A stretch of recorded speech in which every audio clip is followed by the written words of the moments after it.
তো বন্ধুরা, আগামীকাল খেলা ছিল পর্তুগালের এবং রোনাল্ডোর খেলা আপনাদেরকে কিরকম লাগলো আমাকে একটু জানান।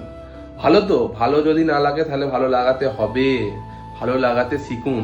ঠিক আছে, মানুষটার 41 বছর বয়সে এরকম একটা খেলা দেখাচ্ছে, খেলছে, এটা যাতা বিষয় নয়। কিন্তু 41 বছর বয়স, ঠিক আছে, আপনি 41 বছর বয়সে গিয়ে বাঁচবেন কিনা সেটা সন্দেহ আছে। সে সেখানে একটা ওরকম পারফরমেন্স দিচ্ছে বিশ্বকাপের মতন মঞ্চে।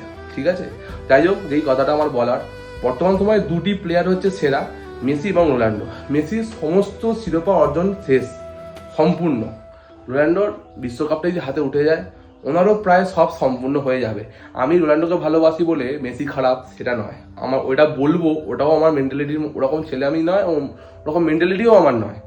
ঠিক আছে, আমি যেই কথাটা আমি আপনাদেরকে বলতে চাই, আমার মতন আপনারাও সকলে একটু ভগবানের কাছে প্রার্থনা করুন যাতে এই 2026 বিশ্বকাপটা রোনাল্ডোর হাতে ওঠে।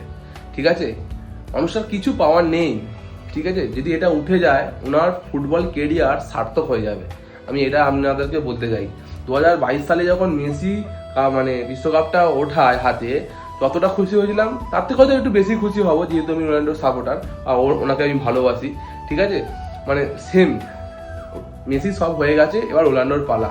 একটু আপনার ভগবানের কাছে প্রার্থনা করুন যাতে এই বছর 2026 বিশ্বকাপটা রোনাল্ডো যেন পায়। আর হ্যাঁ, আজকে তো আমাদের ফুটবলের লেজেন্ড মেসির জন্মদিন।